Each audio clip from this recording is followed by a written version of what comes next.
एक जैन मास्टर थे जो कि जापान के ओसाका शहर के निकट एक गांव में रहते थे।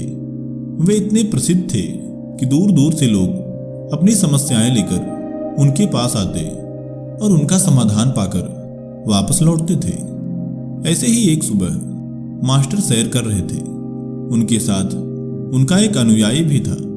तभी उनके पास एक व्यक्ति आया और उल्टी सीधी बातें करते हुए उनका अपमान करना शुरू कर दिया। पहले तो उसने उन्हें ढेर सारे अपशब्द कह डाले, लेकिन इस पर भी मास्टर ने उसकी बात पर ध्यान नहीं दिया और बिना कोई प्रतिक्रिया दिए ही चलते रहे। अब उस व्यक्ति को और अधिक क्रोध आ गया। गुस्से में आकर उसने मास्टर के पूर्वजों का अपमान करना शुरू कर दिया। लेकिन इतना होने के बाद भी मास्टर पर उसकी बातों का कोई असर नहीं हुआ। वह मुस्कुराते रहे और चलते रहे। जब उसने देखा कि मास्टर अब कोई प्रतिक्रिया देने वाले नहीं हैं, तो वह निराश होकर रास्ता छोड़कर उनके सामने से हट गया और वहां से चला गया। मास्टर के साथ का अनुयायी इस घटना को देखकर हैरान था। उसके जाते ही उसने मास्टर से पूछा, वह दुष्ट आपको इतनी सारी बातें कह गया, आपने उसके जवाब में कुछ क्यों नहीं कहा? यही नहीं, आप तो निरंतर मुस्कुराते ही जा रहे थे। ऐसा लगता है उसने जो भी कहा आपको उससे थोड़ा भी कष्ट नहीं हुआ।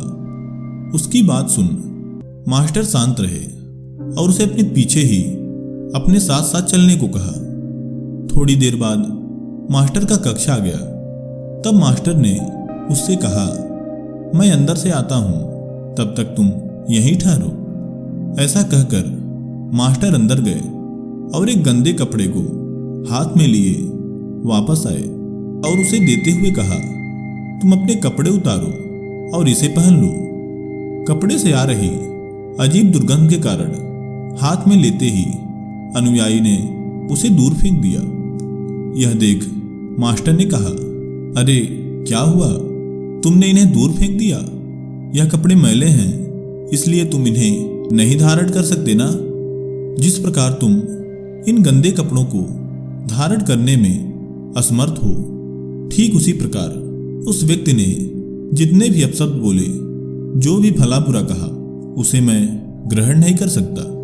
इस बात को सदैव याद रखो कि अगर कोई तुम्हें अपशब्द बोले, भला बुरा कहे, तुम्हारा अपमान करे और वह भी बिना मतलब के, तो उस पर भी अगर तुम्हें स्वयं भी गुस्सा आता है, तो इसका अर्थ यह है कि तुम अपने साफ सुथरे कपड़े के स्थान पर उसके पुराने और मैले कपड़े धारण कर रहे हो।